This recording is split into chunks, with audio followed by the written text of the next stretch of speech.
can't, Russell. You won't. We can hear you on that. It doesn't come good if we're on the tracks when you're cutting.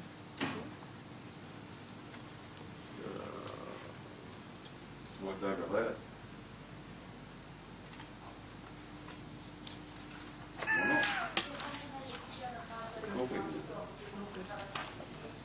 No, it's all good, but you do a very good distracted face with just your eyes. No. You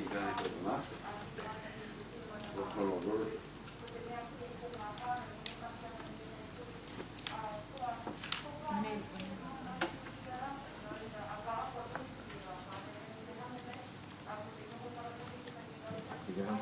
Press your picture up on channel 3.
Kia ora koutou katoa.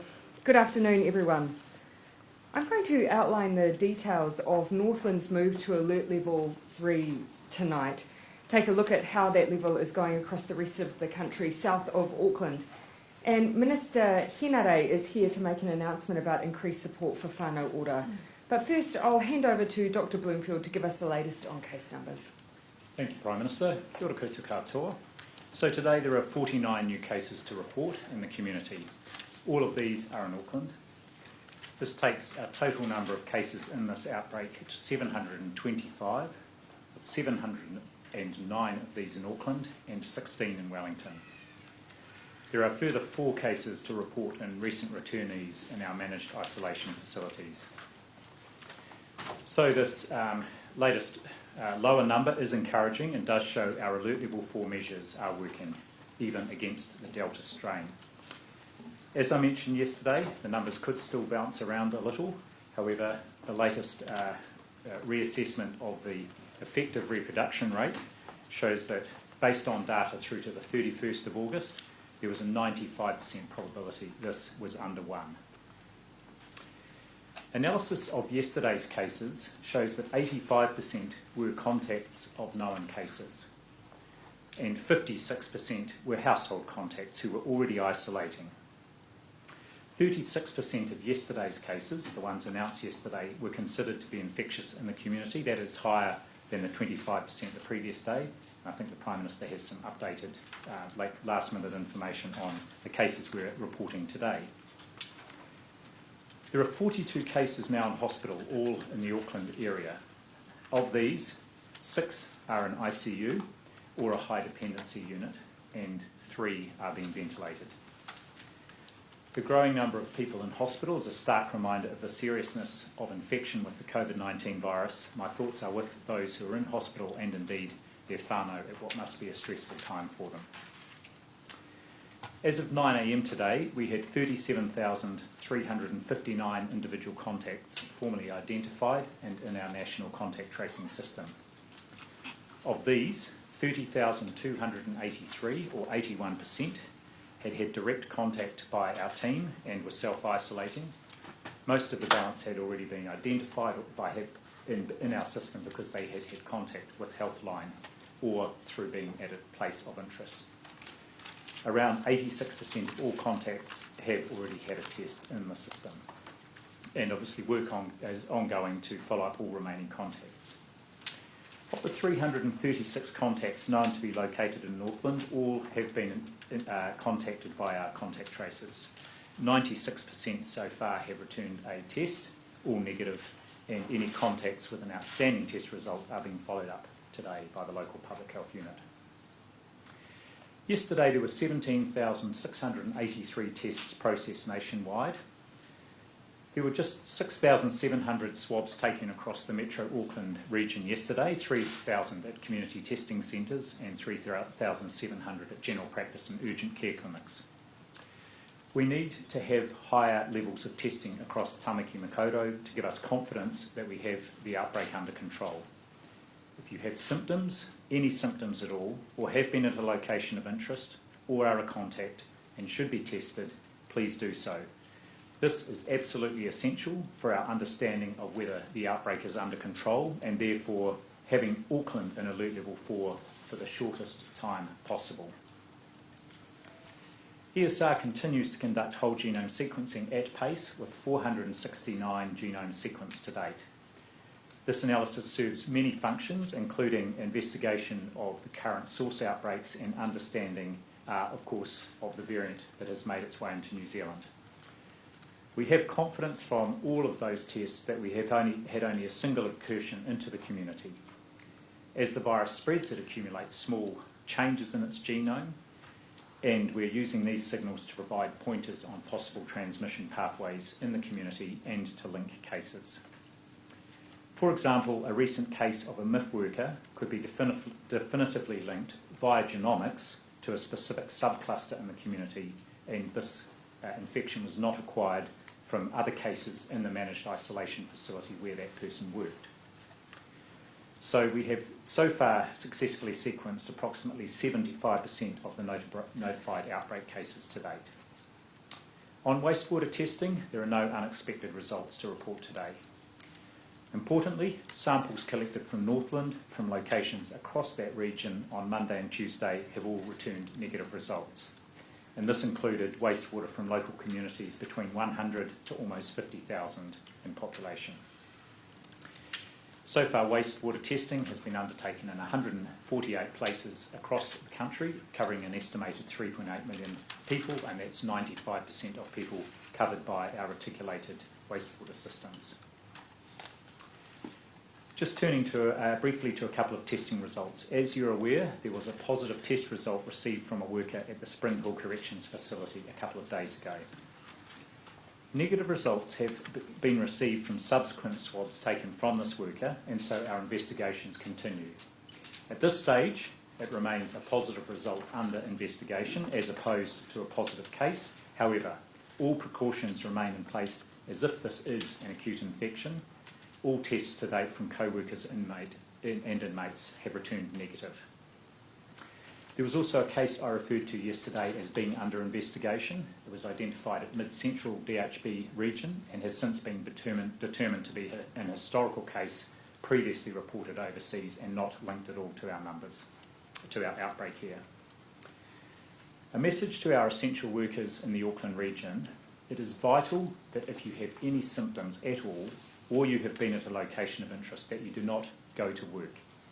Let your employer know, stay home, ring Helpline for advice on where to get a test, and isolate in your bubble until you have the results of that test. For essential workers who are crossing back and forth between the Auckland and Alert Level 3 boundary, I am asking you to get tested within the next 3 to 4 days, even if you have no symptoms. We are looking at how to put in place a system to check that these commuting essential workers are being regularly tested to support our efforts now and in the future. We will also be putting in place a system for regular surveillance testing at the moment of certain groups of asymptomatic essential workers, and I'll have more to say about that in coming days. There's been a great response from DHBs across the country to help out their counterparts in the Auckland region, and we have now 112 staff who have made themselves available to work across Auckland in a range of areas, including in intensive care, contact tracing, infection prevention and control, and our quarantine facilities.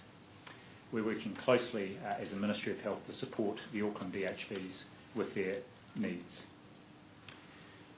On boundary exemptions, as you know, there is a regional boundary, of course, separating Auckland and Northland from the rest of New Zealand. So whilst the regional border is closed for personal travel, there are exemptions available for exceptional circumstances, and these are processed by the Ministry.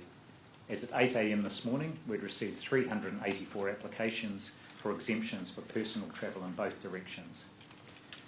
Of those that were eligible, noting that some applications were for activities that are already permitted under the relevant order, about 95% have been declined. This is because even at Alert Level 3, people should generally be staying at home unless it is absolutely essential to do otherwise, and a tight boundary around our Alert Level 4 area is essential to stop the virus spreading. I acknowledge and understand that many applications we've received are potentially difficult situations for people. However, very few of them give rise to absolutely urgent, necessary or essential travel. In terms of our vaccine rollout, yesterday 89,546 doses were administered at 578 vaccination sites. And with the opening up of booking for anyone 12 and above, there were nearly 200,000 new bookings made yesterday. And so 70% of all New Zealanders aged 12 and over now either have a booking in our system or have been vaccinated with at least one dose. Finally, more than 24,000 essential workers have had their first vaccination over the last couple of weeks. More primary care sites are coming on stream each day to help administer the vaccine to all our population across the Motu. Thank you, Prime Minister. Thank you, Dr. Bloomfield. As you will have heard from Dr. Bloomfield, our case numbers are moving around a little bit at this stage. That's not unusual. They did this the last time we were moving through what we would anticipate would be a level 4 peak. The important thing is we are starting to see some positive trends in the numbers. I thought I'd share a few of those today. First, our rolling day average of cases is declining. It's overall across that rolling average 61 today. 5 days ago it was more like 77, and it has been heading down over time. Secondly, we are seeing fewer cases that are infectious in the community. Today, around 14%, or 7 of the cases that are being reported, were considered to be infectious in the community, a number that has been falling since lockdown. But just to be clear though, that doesn't imply that those individuals were necessarily breaking any of the rules. For instance, the most common exposure event for these 7 people was visiting a supermarket or a dairy. And for those 7 people, the number of exposure events in total were 9. Overall, the number of cases without exposure events and already in isolation as contacts of existing cases has also been increasing. This means our contact tracing is making a difference. It's identifying contacts and getting them isolated and stopping the spread of the virus to others. And while we expect to continue to see cases of in-household transmission, lockdown and isolation is really supporting us as we try and stop the spread beyond that. So not only has lockdown stopped that exponential spread of Delta, there's clear evidence that our plan is making a difference to extinguish those last chains of transmission so that we can reduce restrictions as soon as possible. We do, however, just need to make sure we're sticking to the plan and sticking to it firmly. This is where I want to add a message. If you are a contact, if you've been at a location of interest and advised to stay home as a result, you absolutely must do so. If you don't, you're risking the health of those around you, and you risk prolonging this lockdown for yourself and for others. Now, while we haven't seen widespread evidence of this being an issue, it is such an important message. I will keep repeating it nonetheless. A quick update on Northland. You'll recall that we kept Northland at level 4 for an extra 48 hours because of the late emergence of cases in the Warkworth area and a large work site involved, and the need to get some extra reassurance that we hadn't seen undetected transmission in the wider community as a result of some of those later discoveries of cases. 27 extra wastewater samples were taken from 26 sites right across the region on Monday and Tuesday. None have detected COVID-19. On that basis, we can confirm that Northland will move to alert level 3 at 11:50 p.m. tonight as planned. I want to thank everyone in Northland for their patience while we built just that extra bit of peace of mind that everything is contained and confined within the boundaries we expect. Northland will now be treated in line with the rest of New Zealand outside of Auckland, with settings reviewed on Monday, the 6th of September. The shift to alert level 3 in the north brings in the northern alert level boundary, in addition to the boundaries that's already operating in the south of Auckland. Please continue to engage with iwi regarding the management of the northern checkpoints, but rest assured the purpose of the checkpoints is to keep COVID out. The northern checkpoints will be set up again at the following locations: State Highway 1 and Mangawhai Road and north of Coal Hill Road, Black Swamp west of Rako Road, Mangawhai Road and Keynes Road, and Mangawhai Road and Ryan Road. Remember that personal travel between alert levels is highly limited and requires permission or an exemption. The same applies to business and work travel across the boundary, which is also strictly limited. These tight restrictions appear to be working well. I'm told by police that traffic movement on the southern boundary has been low and orderly. A huge thanks to all those who applied for their essential business travel documents in advance. It really has made a difference. I'm advised that overall compliance on day 1 of level 3 has been good. A couple of reminders though. Level 3 this time is different for Delta, and specifically there are new requirements for mask wearing. Anyone working at a business that is open and outwardly facing at level 3 must wear a mask, and anyone visiting that business, such as someone making a contactless pickup, must also wear a mask. But just as a general rule, if you're leaving the house, please wear a mask. It makes all the difference. I've also been advised that there, unfortunately, have been multiple reports of abuse towards bus drivers and other essential transport staff over the past couple of weeks. There is never any justification for lashing out at our essential workers. They are effectively putting themselves at risk every day to keep crucial services running. Every one of them is doing their best under very challenging circumstances. Please, I would ask everyone, be patient and be kind. I know that we would all be very saddened and appalled to hear that some of our essential workers have been having this experience. Finally, I want to speak to some of the recent decisions made by Cabinet to support those community organisations and providers who have surged their support in this outbreak. You'll recall we have done this for our food security network with an additional $7 million in funding to support the COVID response. And today I can announce that Cabinet has approved over $49 million in additional funding to support whānau ora and Pacific providers to assist in responding to the current outbreak, especially given it is disproportionately impacting the Pacific community. This funding will also assist in the highest possible uptake of the vaccine across Māori and Pacific communities. The extra Pacific funding allocation of $26 million will go towards health and disability services, sustaining the response to the current outbreak, including welfare support, scaling up mobile outreach and Pacific community vaccination services, and supporting ongoing engagement and communications to specific ethnic groups within the Pacific community. Last lockdown, whānau ora also rallied, adapted and evolved to meet the changing needs of Māori communities. They were a linchpin, providing not only practical support but a huge amount of comfort for communities. This time around, the demand on their service has been even greater. The changed definition and widening of our use of contacts linked to active cases means the number of people who have had to isolate has increased. I want to hand over now to Minister Henare to set out the details of the additional whānau ora funding, and then we'll be happy to open for questions.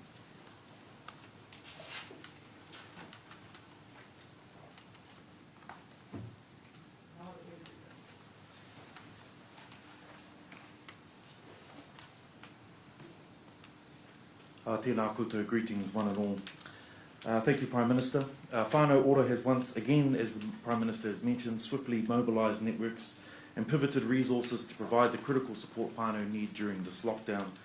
I am pleased today to announce that we have committed an additional $23 million to whānau ora so that it can continue to provide this necessary support. Of the additional $23 million, the 3 whānau ora commissioning agencies will receive an immediate boost of $8.8 million so they can continue to provide direct and integrated support to whānau.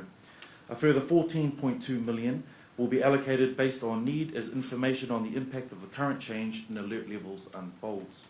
This funding will help whānau ora to meet the increased demand for their services and ultimately will help whānau endure these challenging times. Whānau ora is already helping whānau with essential goods such as kai, utilities and connectivity. Whānau ora providers have re-established testing sites, 0800 support lines and food banks across the motu.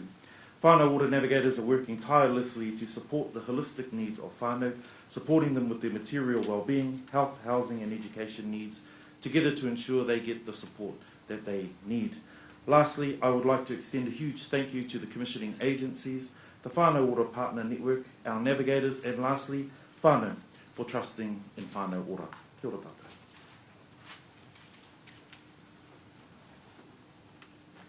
Thank you, Minister Henare. What I might do is, if we have questions on the whānau ora announcement, can I bring those forward and undertake those at the beginning of our question and answer, and that way we won't have too much jostling at the front. So, Lukuwai. Does it take Māori and Pacifica to be in crisis mode before we're going to see these kinds of fundings drop to whānau ora? We know that the vulnerabilities of Māori and Pacifica communities have been well canvassed long before this outbreak, but does it take an outbreak to see funding get to communities? No, absolutely not.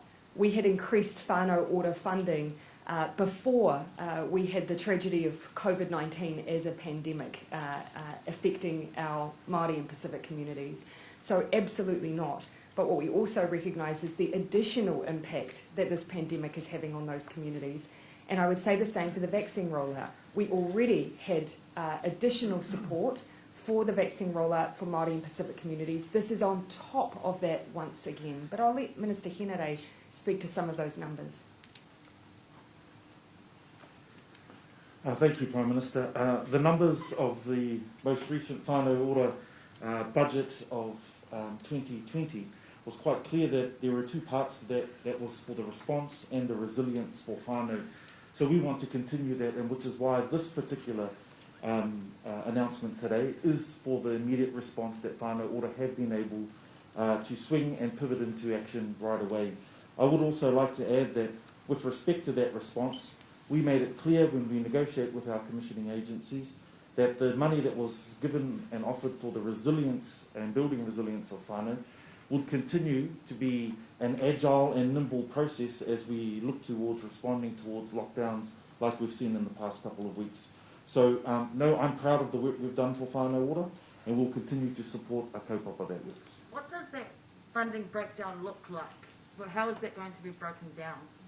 So, of the $23 million announced today, I've already mentioned $8.8 million will be distributed under the normal whānau ora formula. That means it's spread across the 3 commissioning agencies. I also said that, a further $14.2 million would be held back while we assess the need of ongoing support required through this particular lockdown. The Prime Minister and Dr. Bloomfield have already stated that Tāmaki Makaurau is at the heart of this current lockdown, so we want to make sure that those resources are aimed and targeted at supporting where it's needed the most. Prime Minister, just for you on this topic. Minister Hinare has spoken this week about targeted incentives for young Māori people, rangatahi, in order to get them vaccinated.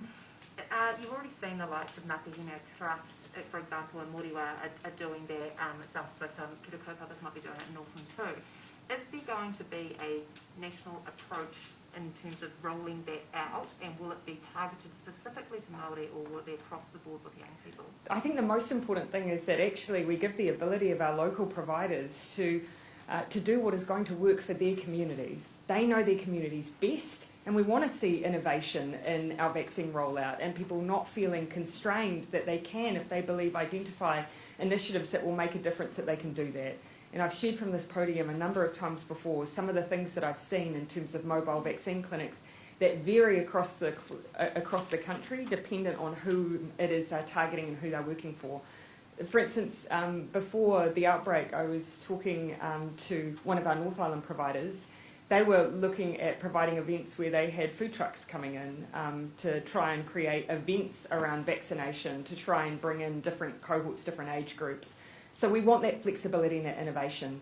On incentives, we have had some work being done by the vaccination team on other countries have used incentives, and they've been used in different ways. So we've got enough research out there to demonstrate when they work and when they don't work.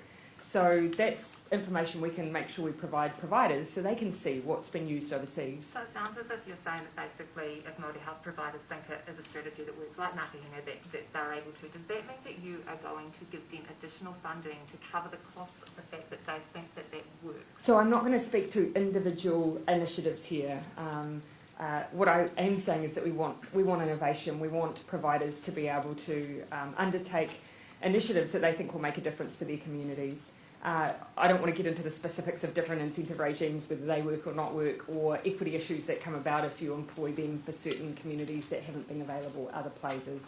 But as a general rule, we want providers to do what works. So you can't give an assurance whether they'll actually be funded to do that, because Minister Hinare, you obviously are supportive of it from your comments this week. So are you going to give some assurance to these Māori health providers they'll actually get the funding to do it if they think that Joel, all I'm saying is that I don't know the specifics around the ask for some of those providers, how they intend to do it, whether or not they're doing that off their own bat, whether they're seeking extra support. So I just don't want to get too far in advance of the question. I'm happy to pass over briefly to Minister Hinare. I might then see if there's any more for him, and then we'll move on to general. Thank you, Prime Minister. At the beginning of the year, $40 million was the budget put forward to promote and execute a vaccine rollout for Māori people. My understanding from officials is that there is still some resource there to look how we might support more specific and bespoke incentives to bring young people and to bring the Māori population forward. But ultimately, the number one message to the Māori population is come forward and make yourself available for the vaccine. Just focusing on the Pacific funding for the providers.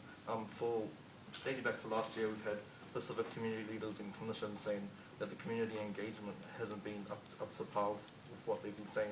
Hasn't been up to par up until this point. Is this funding by the government the way of you guys conceding that there's been a failure for Pacific communities during this COVID response? Well, you will have heard me say before from this podium that the only people who can deem whether or not our communication has been what it needs to be is the community itself. And if they tell us that we need to have done better, then we need to have done better. And so in the last outbreak, we equally put in support for those providers that we were really calling on for surge capacity, helping with welfare needs, extra testing. So those communities that we've called on are then the providers that we're then supporting with additional funding. So that's what happened last time, that's what we're doing again.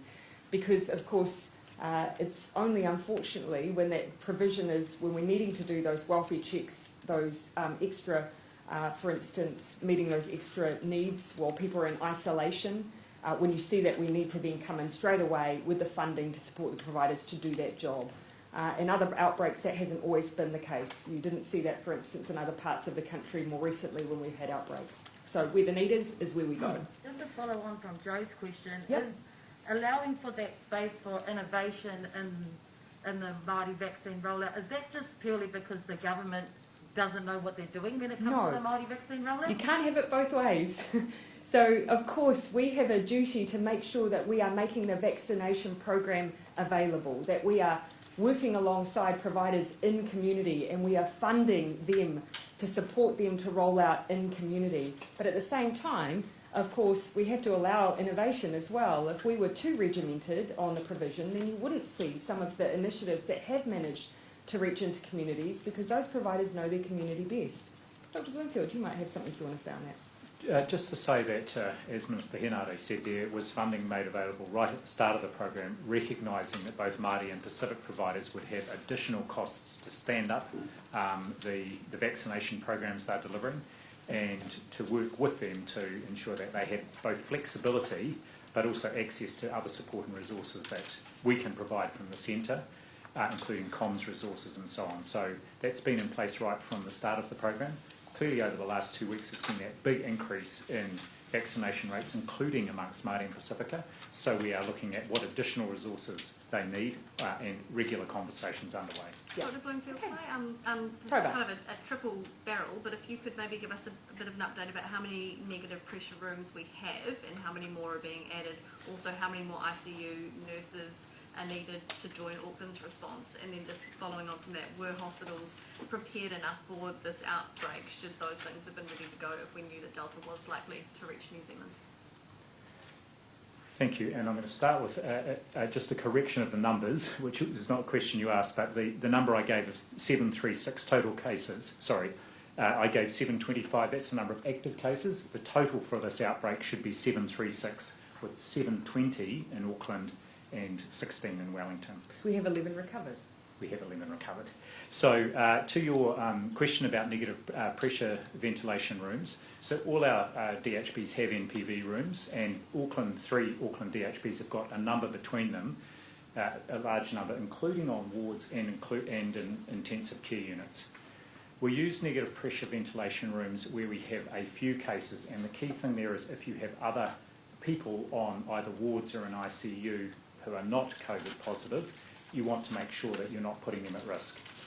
When you move to a situation where you've got more patients than NPV rooms, then the next step is move to a dedicated ward or area for those COVID patients.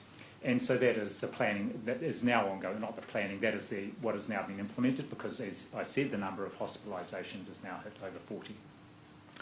The ICU nurses are among some of the nursing staff who have been brought in to the Auckland region. When you have COVID positive patients in the intensive care unit, you separate out your nursing and other staff to make sure that those looking after the COVID patients are just dedicated there. And so this is bringing extra staff in so that those DHBs can keep the separate streams of staff working in intensive care units. And in terms of preparation, yes, there certainly was very good preparation in place. But what is happening now, of course, is you're seeing the plans being put into action in terms of getting additional staff from outside of the region as and when needed, standing up extra quarantine facilities given the large number of cases, and so on. And Prime Minister, could there be an earlier alert level shift for the South Island, considering they're still COVID-free, and separately, what changes have been made to NCEA and why? So no, that hasn't been part of our plan. We've said that we want to bring all of the review for all of New Zealand through to Monday. And one of the reasons for that is, of course, while we have several hundred contacts that have been in the South Island, those are the ones we know. And whilst those have been contact traced, they've been tested, They are the ones that are known to us and our ministry team. There may well be others connected to these cases that we don't know about. So level 3 provides that extra layer of caution. Our goal is to keep COVID out of the South Island. Stepping down cautiously is the best way that we can assure that when we do lift restrictions, it stays that way and those businesses can remain free of some of the challenges we're facing elsewhere. On that, Bloomfield. On NCEA, so look, I think we will possibly be ensuring that Minister Hipkins may be available to answer some of the detailed questions around that. But what we've really forward planning for is if we have schools in Kura who are disrupted by alert level 3 or 4 for a total of 4 weeks or more, some additional changes around NCEA, and they particularly relate to learning recognition credits and thresholds to receive course and certificate endorsements. It's really just us trying to mitigate against some of the impacts of level 3 and 4 on our students for prolonged periods. On the South Island. Just going back to the health workers issue, health workers have told us that Novotel is not currently staffed to look after COVID patients, which is why many of them are being offloaded to hospitals. What's your response to that, and how well resourced are Jet Park and Novotel with the necessary healthcare staff to adequately care for COVID patients? Yes, certainly one of the key inputs into standing up a new quarantine facility like the Novotel and indeed the Holiday Inn, which is coming on board today, is ensuring we've got enough health staff. And in fact, the stand-up at the Holiday Inn was deferred by 24 hours to ensure that there were sufficient health staff there. So I'm confident that not only have they got the health staff they need to run those new quarantine facilities, but that also they are able to provide the level of care that might be needed for people who are in those facilities. And with large numbers, hundreds of people with COVID-19, many of those people are quite unwell. Most of them can be cared for as if they were at home, but they're in these facilities, but some will need hospital level care. And that's when they require hospital level care, that's when they're taken to hospital. And Prime Minister, just in terms of people who are in isolation, is 4 o'clock too late for children in isolation to wait for lunch? Well, so firstly on the MIQ, if I could just add that the alternative to our contacts being in MIQ would be them being at home, which is what a large number of countries would otherwise do. By having them in our managed isolation facilities, it means that, yes, we have that care on hand and available and able, I would say, to much more quickly make an assessment if someone needs hospital level care than if they're spread out around their homes around Auckland. On your question, that is not usual practice within our isolation and quarantine facilities. Certainly from what I know of them, they are very regular and routine in their provision of service to those who are in our facilities. And 160,000 New Zealanders who have been through our facilities would be able to attest to that. So if that's happened, that strikes me as being an unusual set of circumstances, and I would be happy to look into whether or not what issues have caused that. It has happened, and there's... I picked that up from your question. Yeah, there's distressing video of a woman in MIQ with her children waiting for them to be fed, and then she's broken the bubble and gone down to see staff members. Is that disappointing, and what sort of is being done in terms of the mental health impact for people in isolation with children and ensuring that they get what they need, including exercise? And of course there are different restrictions around people who are COVID positive, around their ability to move around facilities. But our teams in our managed isolation facilities do an incredible job of particularly trying to care for families where they have children, learning packs, providing as much stimulation as they can for those kids because they know how difficult it is. But as I say, 160,000 New Zealanders have been through our facilities and by and large have an incredible experience despite the tough circumstances. I would need to look into that individual case to understand what happened there specifically, because that is not usually the experience of most people. People not wanting to comply if we have that sort of service? What is critical is that people comply. It's critical. It's critical to the health and safety of the staff and to the families. And what you're explaining to me sounds highly unusual given the 160,000 people we've had through, and I know the huge act of service that our MIQ workers give to working in those facilities every single day. Prime Yes, I'll just plan around those who haven't. Jane. Can you please outline what kind of effect bringing staff in from other parts of the country might have on elective and outpatient? Also, the age of people in ICU and their status. And for the Prime Minister, can you talk a little bit more about those positive exposure events? Is that 36% concerning, and are you still looking at stricter essential worker rules? Sure, I can do that. So just on the former question about staff coming in from other district health boards, that's one of the things, of course, that the DHBs would be considering, is their ability to make sure they can keep delivering service. Just over 100 staff coming from around the country, remembering that we have around 70,000 staff employed in our district health boards around the country, so it's a small proportion of our total staffing. And the DHBs who are offering staff up, and I'm grateful to them, will be thinking about what other arrangements locally they could put in place, for example, using staff from casual pools. The question about the age profile of people in ICU, I'm sorry, I only have the breakdown of people in hospital in total. I do know that the youngest person in ICU was 18, and what I would say is all are stable, but anyone who is ventilated in ICU might be stable but quite unwell, and so that's an indication that, again, this is not a trivial infection, that some people are very unwell in our ICUs. Prime Minister. And just to finish on your question, so I mentioned of those cases that we've had reported today, that 7 were considered to have been infectious in the community, and that in total they had 9 exposure events. So they might have more than one per person, for instance. But just to give you a quick insight, 5 were visits to the supermarket or dairy. The next highest was 2 visits to a health service or pharmacy. So it just gives you a sense that they actually, on this list, for the most part, and 1 was an essential goods or service worker. So for the most part, we've seen things that people are permitted to do at level 4. For yesterday, we had a higher number of people who were essential workers, but then in and around that, it was still things like supermarkets, pharmacies, and health clinics. So is that an acceptable, I know there's no acceptable level of risk, but in terms of those essential services and just the fact that people are going to have to be going to those places, are you satisfied with the rules and standards that are in place in those essential workplaces? So 2 things that are really important for us, that we still have the very best infection protection controls we can at those places people are still able to go.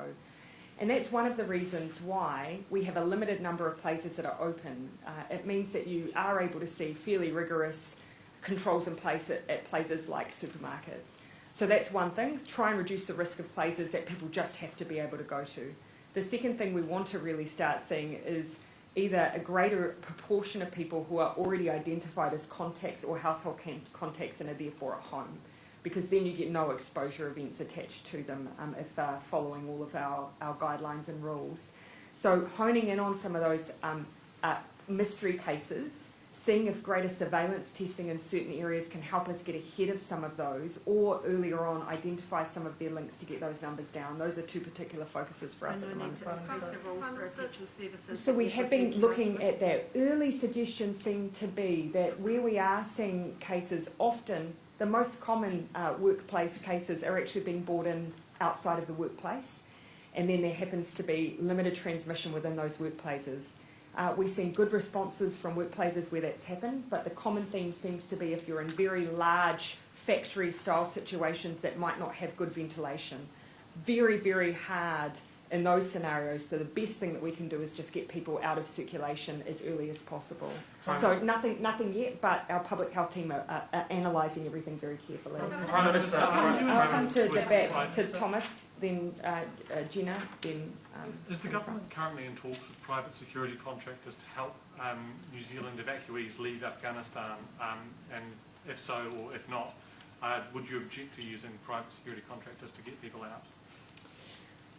So I've asked our ministers and agencies to bring forward advice to Cabinet on bringing those remaining New Zealanders out of Afghanistan. You'll forgive me for not wanting to talk in too much detail at this stage, but very conventional options are on the table, obviously. Diplomatic means, working alongside international partners, and of course, there's a lot of discussion at the moment around other borders. But I wouldn't want to at this stage get into more detail than that. I also don't want to talk too much about where our people are that we might need to be removing them from. But I will, once Cabinet's made decisions, report back to you. I had Jenna, and then I think I had Jenna. Yes. We've spoken to the family. And then Henry. We've spoken to the family of a man who is dying. His brother has been granted a humanitarian border exemption by the Ministry of Health to say goodbye, but he's been declined an emergency MIQ spot because he's not a citizen. MB being too rigid and undermining the Ministry of Health here, and does this all point to the fact that there is a lack of spaces and a lack of staff to run the facility? No, that's been a long-standing issue around access to our MIQ. You use the word citizen, so I assume therefore that the person doesn't have permanent residency either. So of course there have always been limitations over who can access our managed isolation facilities, and that's been the case since they opened, unless of course you're coming in for the longer term. Those who are coming in for the longer term and are critical workers like health workers and so on are able to, but otherwise those who can come into MIQ is limited to those who have those legal entitlements to be in New Zealand, and that is one of the devastatingly sad things about what we've had to do at our borders. But if the Ministry of Health has signed it off on humanitarian grounds, that would heart in the system. And no, that would ultimately suggest to me, of course, that health aren't assessing people's legal eligibility. That's something that obviously comes through our MIQ system.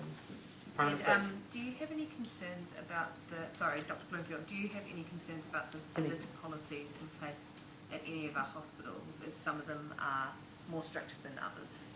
What sort of policies? Sorry, just missed the visitor policies. Visitor policies. Well, there's a very clear set of criteria, instructions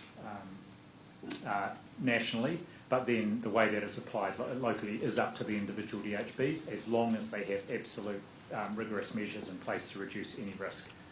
So there may be some flexibility locally, but there's very clear guidance nationally.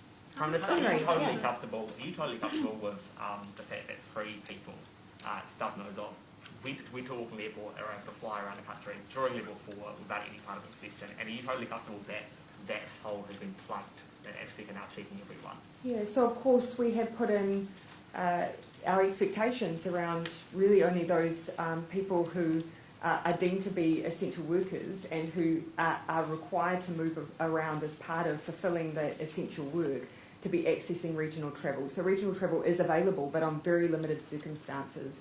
So without speaking to individual cases, we have had checks taking place. Airports have been reporting into us what they've been seeing. But, of course, we actually want people to do their bit as well. We need everyone to make sure they're following the rules and complying so that we can lift restrictions as soon as we can. Is the $300 fine enough, or is that not enough of an incentive? Well, I would have thought that potentially passing on COVID-19 to others would be the biggest disincentive that there is, and doing your bit for your community is the biggest incentive there is. But, of course, we do always keep an assessment on fines relative to each other as well. It's something Minister Hipkins particularly keeps an eye on. On those cases yesterday, you were saying 36% were infected by the community. But that doesn't quite match up the number of people who were not contacts.